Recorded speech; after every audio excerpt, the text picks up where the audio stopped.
কুরবানির সাথে আকিকা দেয়া যাবে কিনা। এক্ষেত্রে আমরা উত্তরে বলবো যে কুরবানি এবং আকিকা আপনাদের খেয়াল রাখতে হবে যে ভিন্ন দুটি ইবাদত। প্রথম কথা হচ্ছে ইবাদত ভিন্ন দুটি ইবাদত। কারণ কুরবানি এটা বছরের একটা নির্ধারিত সময়, জিলহজের 10 তারিখে এবং তারপরে আরো 2 দিন বা 3 দিন, এই সময়গুলোতে আপনি কুরবানি করতে পারবেন। তাহলে এটা হজের মৌসুমে জিলহজ মাসে করতে হয় কুরবানি। কিন্তু আকিকা কিন্তু এরকম না। আকিকাটা যে কোনো মাসে হতে পারে। আকিকাটা হচ্ছে নবজাতক সন্তানের ভূমিষ্ঠ হওয়ার পরে শুকরিয়া স্বরূপ আল্লাহর কাছে যে কুরবানিটা করতে হয় সেটাকে আমরা বলি আকিকা। হাদিসে এসেছে আকিকা। তো সেটা হচ্ছে সন্তান কখন ভূমিষ্ঠ হলো সেটার উপর নির্ভর করে।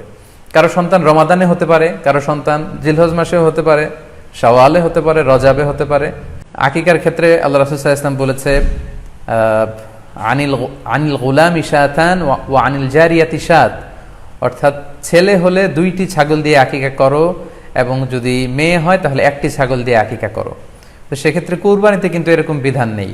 কুরবানিতে কিন্তু 1টি ছাগল দিয়ে আপনি কুরবানি করলে কুরবানি হয়ে যাচ্ছে, সেখানে 2টি ছাগল দেওয়া লাগবে এমন কোনো কথা নেই। তো এভাবে আমরা বুঝতে পারতেছি, খুবই স্পষ্টত কমন সেন্স খাটালেও আমরা বুঝতে পারতেছি এবং আল্লাহ রাসূল সাল্লাল্লাহু আলাইহি ওয়াসাল্লামের ভাষ্যগুলো অনুসারে আমরা বুঝতে পারছি দুইটা 2 ধরনের ইবাদত।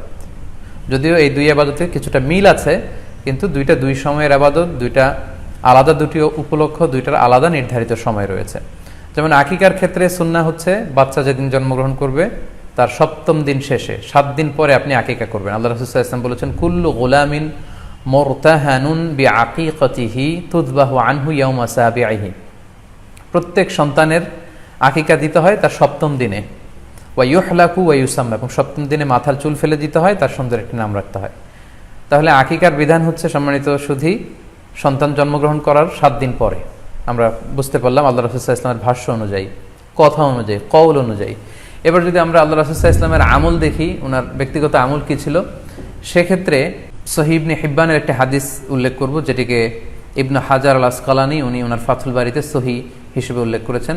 আয়েশা রাদিয়াল্লাহু তাআলা আনহার বর্ণনা, তিনি বলেন যে আক্কা রাসূলুল্লাহ সাল্লাল্লাহু আলাইহি ওয়াসাল্লাম আনিল হাসানি ওয়াল হুসাইনি ইয়াউমা সাবিঈ ওয়া সাম্মাহুমা।